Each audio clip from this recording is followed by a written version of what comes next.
बच्चों, आज के इस संस्कृत के वीडियो में सभी का स्वागत है।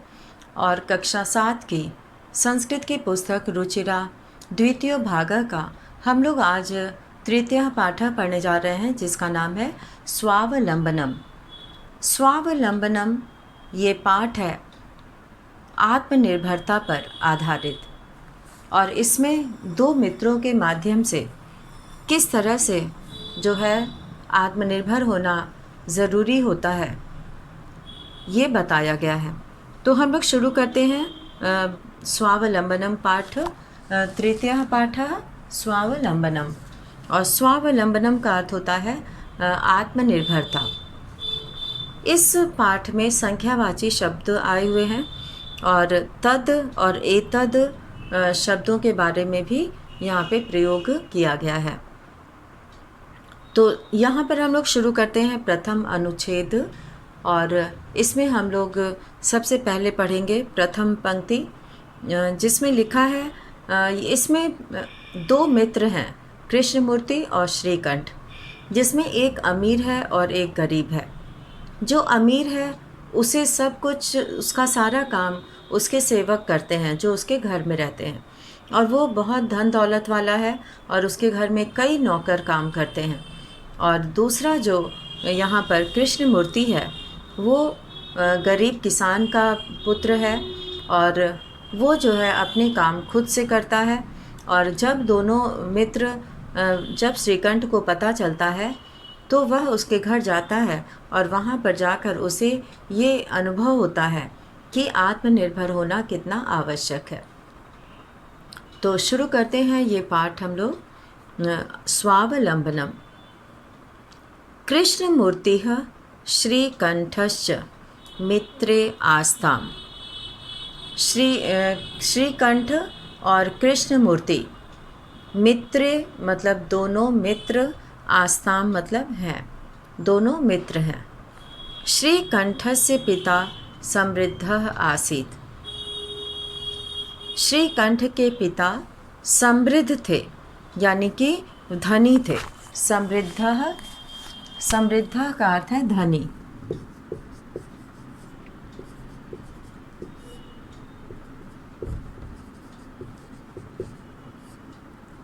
समृद्ध का अर्थ है धनी। तो कृष्णमूर्ति श्रीकंठश्च मित्रे आस्ताम। कृष्णमूर्ति और श्रीकंठ मित्र हैं। श्रीकंठ से पिता समृद्ध आसीत्। श्रीकंठ के पिता समृद्ध थे, धनी थे, धनवान थे। अतः तस्य भवने, इसलिए उसके भवन में, उसके घर में सर्वविधानी, सभी प्रकार के, सर्वविधानी यानी सभी प्रकार के, यहाँ पर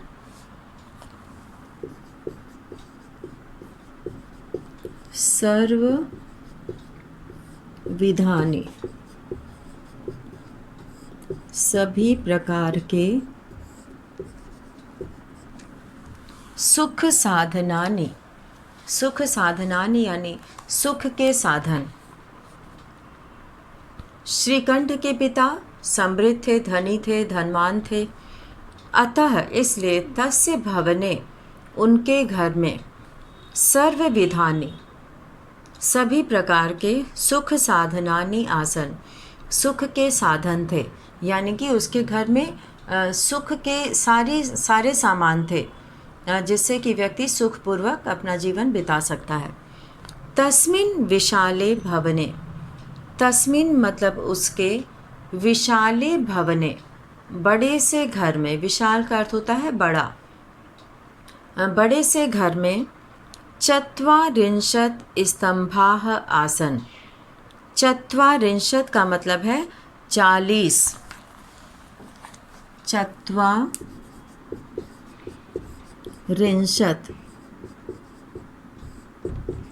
40।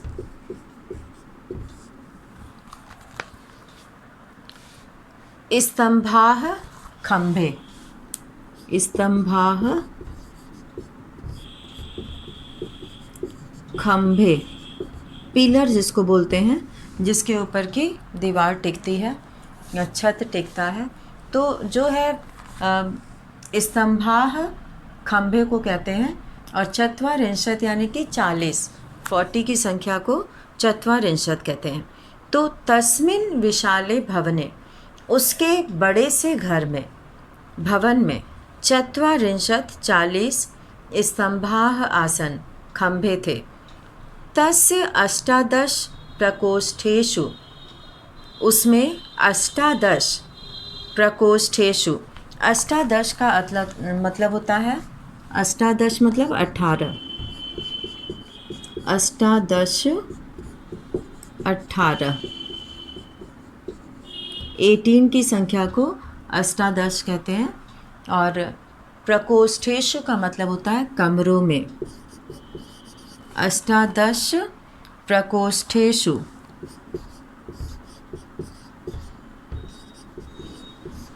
18 प्रकोष्ठेषु यानी कि कमरों में।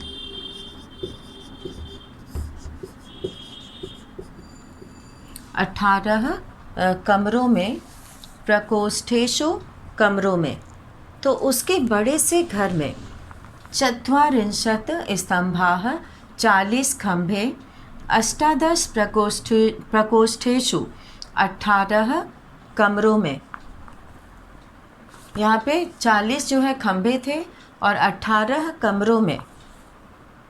50 गवाक्षाः, 50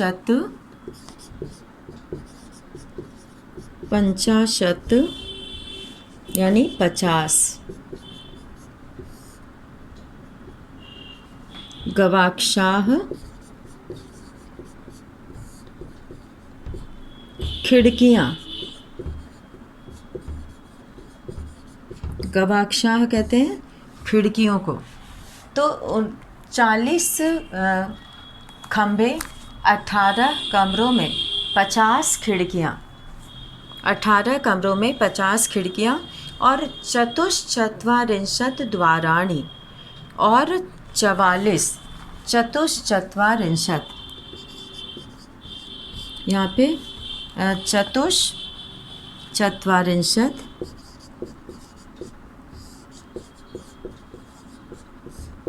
44 तो 44 जो है इसमें द्वाराणी, द्वाराणी मतलब दरवाजे, द्वाराणी कहते हैं दरवाजे को। तो यहाँ पे 44 यानी 44 द्वाराणी दरवाजे हैं।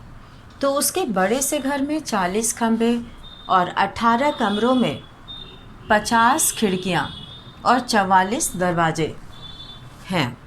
तो इस तरह से और 38 विद्युत व्यजनानि च आसन, और 38 कहने का मतलब है 36। तो उनके बड़े से घर में जो है 38 विद्युत व्यजनानि च आसन। तो 38 कहते हैं 36 को, 38 यानी कि 36। यहाँ पर 36 जो है विद्युत व्यजनानि, विद्युत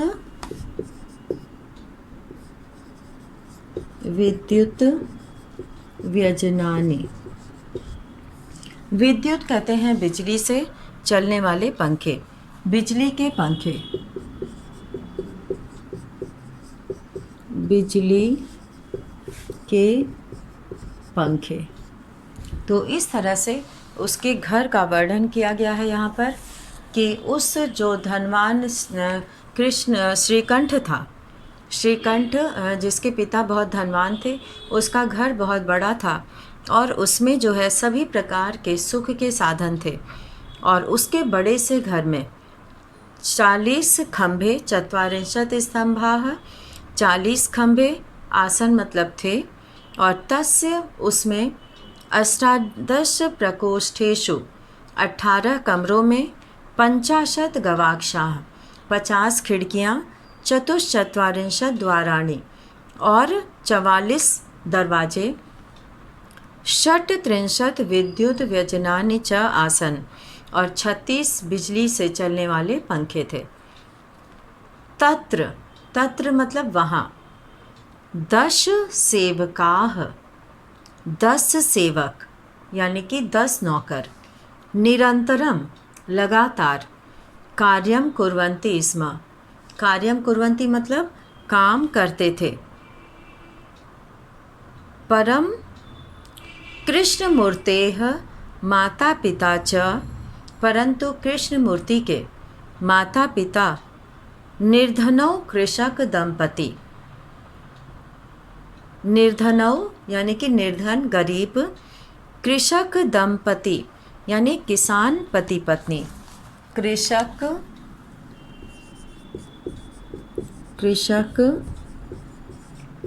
दंपति यानी किसान पति पत्नी, किसान पति पत्नी थे, उनके माता पिता किसान थे।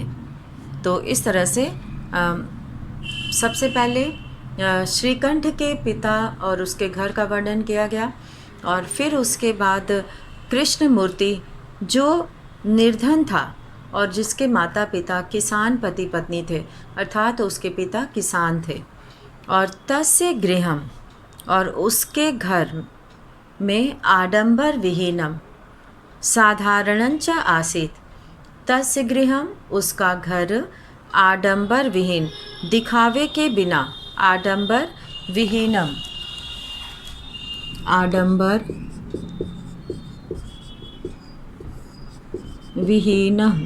विहीनम दिखावे से रहित, दिखावे के बिना यानी कि उसके घर में कोई भी जो है वो बहुत कीमती चीज़, बहुमूल्य चीज़ों से सजा हुआ नहीं था और कोई भी दिखावा नहीं था और सुख साधन नहीं थे ज़्यादा। तो उसके घर में आडंबर, उसका घर आडंबर विहीनम दिखावे से रहित साधारणंच आसीत्, साधारण था, साधारणंच यानी कि यहाँ पे च को अलग कर देंगे तो साधारण च हो जाएगा और उसका घर आडंबर से रहित और साधारण था,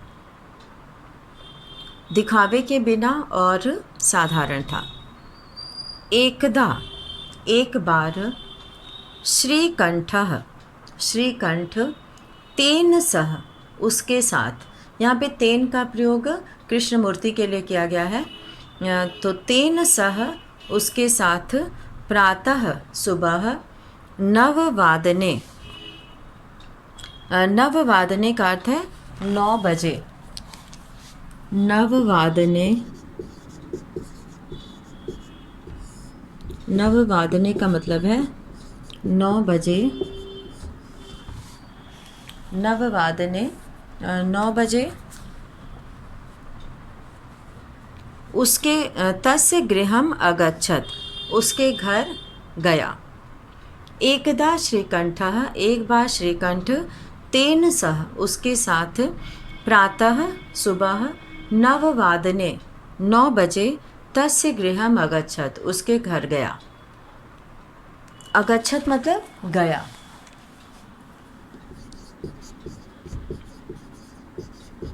अगच्छत का अर्थ है गया। श्रीकंठ जो है वो अपने मित्र कृष्णमूर्ति के साथ उसके घर गया।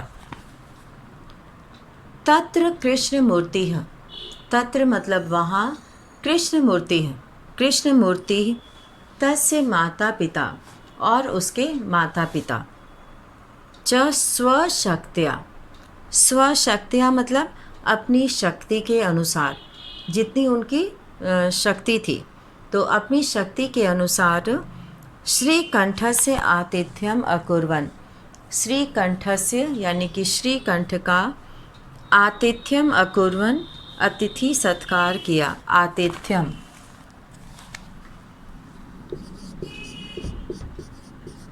आतिथ्यम, अतिथि सत्कार।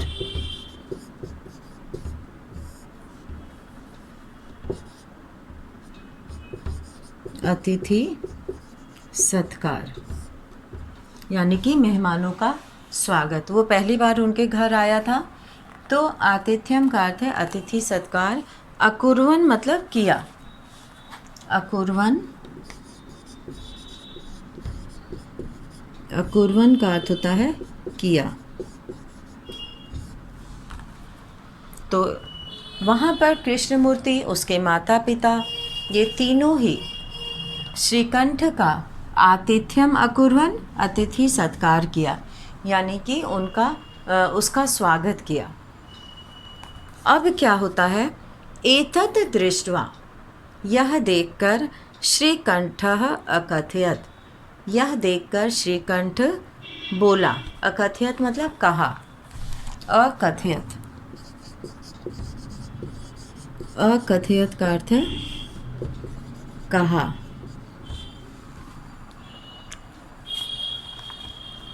एतत् दृष्ट्वा, यह देखकर, जैसा कि चित्र में भी बना हुआ है कि कृष्ण मूर्ति, उसके माता पिता जो है उसका स्वागत कर रहे हैं और श्रीकंठ जो है वहाँ पर बैठा हुआ है। तो इस तरह से जब श्रीकंठ देखता है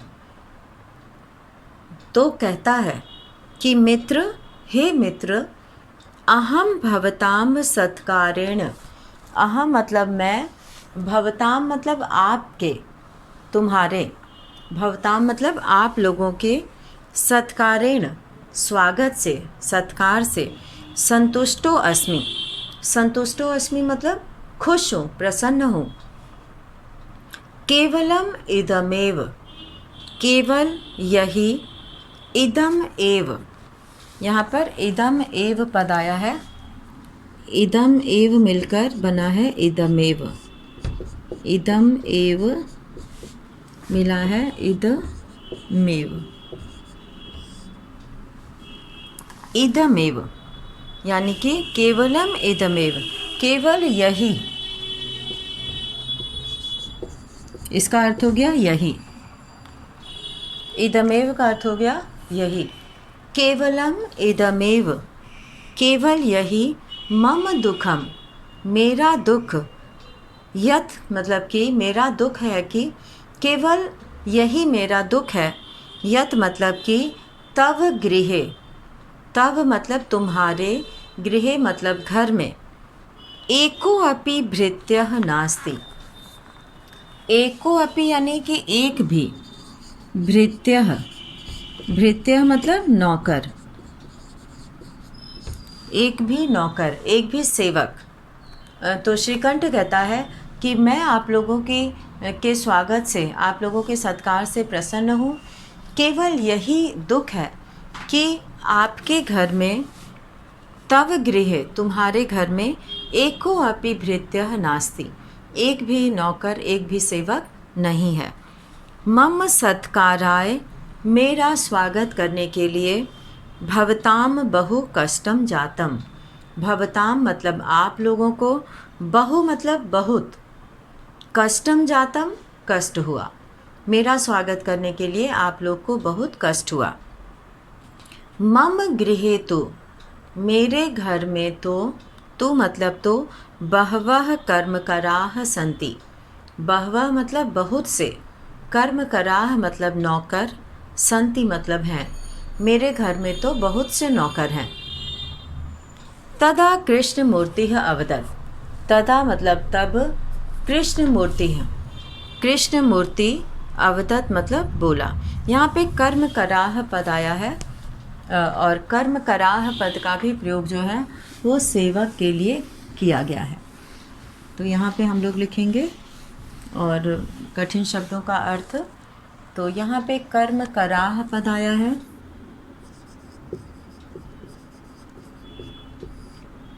कर्म कराह का अर्थ है सेवक, बहुवचन है ये, इसीलिए यहाँ पर विसर्ग लगा है, कर्म कराह। तो श्रीकंठ बताता है कि उसके घर में तो बहुत से नौकर हैं, और केवल इसी बात का दुख है कि तुम्हारे घर में एक भी नौकर नहीं है और इसीलिए आप सब लोगों को मेरे स्वागत के लिए कष्ट उठाना पड़ा। तो अब जो है तदा कृष्ण मूर्ति अवदत। बहवह का अर्थ होता है अनेक, बहवह कर्म कराह, बहवह का अर्थ होता है अनेक, बहुत से, बहुत। तो अब उसका जवाब क्या देता है जो है कृष्णमूर्ति, वो कहता है तदा मतलब तब, तदा का अर्थ है तब, तदा मतलब तब। कृष्ण मूर्ति अवदत, तब कृष्ण मूर्ति बोला, मित्र, हे दोस्त, ममापि अष्टौ कर्म कराह संति। ममापि में मम और अपि है, मम और अपि मिलकर बन गया है ममापि, मम धन अपि मिलकर बन गया ममापि। यहाँ पर ये म और अ दोनों के जोड़ने से यहाँ पे आ स्वर हो गया है, इसीलिए जो है ये ममापि बन गया है। मेरे भी, ममापि मतलब मेरे भी। वो कहता है कि ममापि मेरे भी अष्टौ कर्म कराह संति, 8 सेवक हैं, 8 नौकर हैं। यह सुनकर कृष्णमूर्ति बोलता है कि मित्र, हे मित्र, ममापि मेरे भी अष्टौ कर्म कराह संति, 8 नौकर हैं। ते च और वे हैं, द्वौ पादौ 2 पैर, द्वौ हस्तौ 2 हाथ, द्वौ पादौ 2 पैर, द्वौ हस्तौ 2 हाथ, द्वे नेत्रे 2 आँखें और द्वे श्रोत्रे, द्वे श्रोत्रे का मतलब है 2 कान, द्वे श्रोत्रे 2 कान। और यहाँ पर द्वौ पादौ, द्वौ पुल्लिंग है इसीलिए द्वौ का प्रयोग हुआ है, 2 पैर। और यहाँ पे द्वौ हस्तौ, द्वौ हस्तौ 2 हाथ और द्वे नेत्रे, द्वे नेत्रे 2 आँखें, 2 आँखें। तो इस तरह से कृष्णमूर्ति बताता है कि ममापि अष्टौ कर्म कराह संति, मेरे भी 8 नौकर हैं। ते च द्वौ पादौ और वे हैं, द्वौ पादौ 2 पैर और द्वौ हस्तौ 2 हाथ, द्वे नेत्रे 2 आँखें और द्वे श्रोत्रे 2 कान। तो कृष्णमूर्ति बताता है कि उसके पास भी 8 नौकर हैं। एते इति, इति मतलब ऐसा वो बताता है कि ये 8 नौकर उसके पास हैं। एते प्रतीक्षणम, एते यानी कि ये सब, प्रतीक्षणम हर समय, मम सहायका मेरे सहायक हैं, यानी कि ये हर समय हमारी सहायता करते हैं। किंतु तव भृत्याः, किंतु तव भृत्याः तुम्हारे नौकर, तुम्हारे जो नौकर हैं, सेवक हैं, सदैव सर्वत्र च उपस्थिताः भवितुं न शक्नुवन्ति। तव भृत्याः तुम्हारे नौकर सदैव हमेशा, सर्वत्र च और हर जगह, उपस्थिताः भवितुं उपस्थित होने में, न शक्नुवन्ति उपस्थित नहीं हो सकते हैं, हर समय तुम्हारे सामने तुम्हारे सेवक नहीं रहेंगे।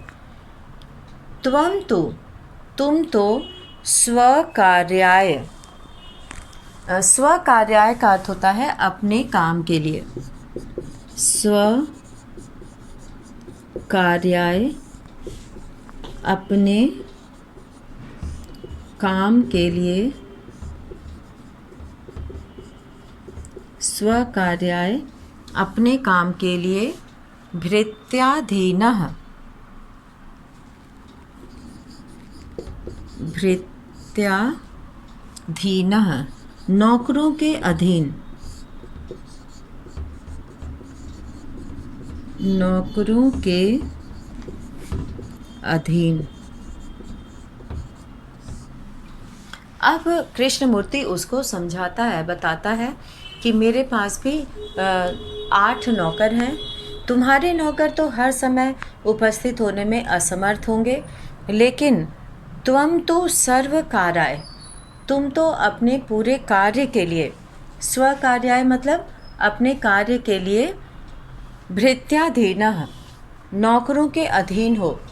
यदा यदा ते अनुपस्थिताः, जब जब, यदा यदा मतलब जब जब, ते अनुपस्थिताः वे अनुपस्थित होते हैं, तदा तदा त्वं कष्टम अनुभवसि, तब तब तुम कष्ट का अनुभव करते हो, तुम्हें कष्ट होता है। अब कृष्णमूर्ति उसको बताता है कि तुम्हारे नौकर हर समय उपस्थित रहने में समर्थ नहीं हैं, और तुम तो अपने काम के लिए नौकरों के अधीन हो, नौकरों के वश में हो, नौकरों के ऊपर तुम निर्भर हो। यदा यदा ते अनुपस्थिता, जब जब, यदा यदा का अर्थ है जब जब, यदा यदा जब जब, जब जब वे अनुपस्थित होते हैं, तदा तदा त्वं कष्टम अनुभवसि, तब तब तुम्हें कष्ट होता है। स्वावलंबने तु सर्वदा सुखमेव, स्वावलंबन में तो, स्वावलंबने यानी कि आत्मनिर्भरता में, तो स्वावलंबने तो सर्वदा सुखमेव, आत्मनिर्भरता में तो हमेशा सुख है। न कदापि कष्टम भवति, और कभी भी कष्ट नहीं होता है। अब अंतिम अनुच्छेद हम लोग पढ़ेंगे। श्रीकंठः अवदत्, जब कृष्णमूर्ति ने ऐसा कहा तब श्रीकंठ अवदत् मतलब बोला, मित्र तव वचनानि श्रुत्वा, हे मित्र तव वचनानि, तुम्हारे बातों को, तुम्हारे वचनों को, श्रुत्वा सुनकर, मम मनसि मेरे मन में, महती प्रसन्नता जाता बहुत ही प्रसन्नता हुई। अधुना अहमपि, अधुना मतलब अब, अहमपि मैं भी, स्वकार्याणि अपना काम, स्वयमेव स्वयं एव खुद ही, कर्तुम इच्छामि करना चाहता हूँ। अधुना अब, अहमपि मैं भी, स्वकार्याणि अपना काम, स्वयमेव खुद ही, कर्तुम इच्छामि करना चाहता हूँ।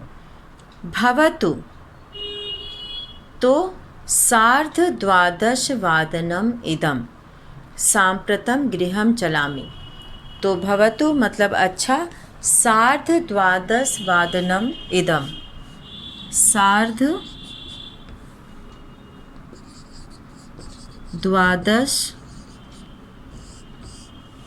12:30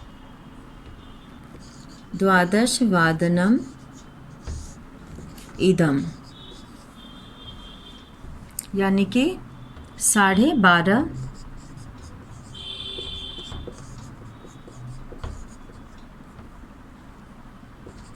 12:30 बजे।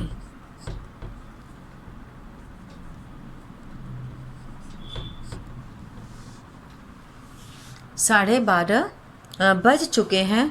सांप्रतम गृहम चलामि, सांप्रतम मतलब अब, गृहम चलामि यानी घर चलता हूँ। तो सांप्रतम का प्रयोग यहाँ पर जो है घर चलने के अर्थ में है। 12:30 बजे जो है सार्धद्वादशवादनम को कहते हैं। और आगे है यहाँ पर सांप्रतम आया है शब्द, और सांप्रतम का अर्थ होता है सांप्रतम,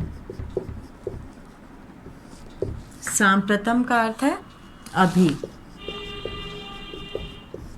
सांप्रतम का अर्थ है अभी 12:30 बजे हैं।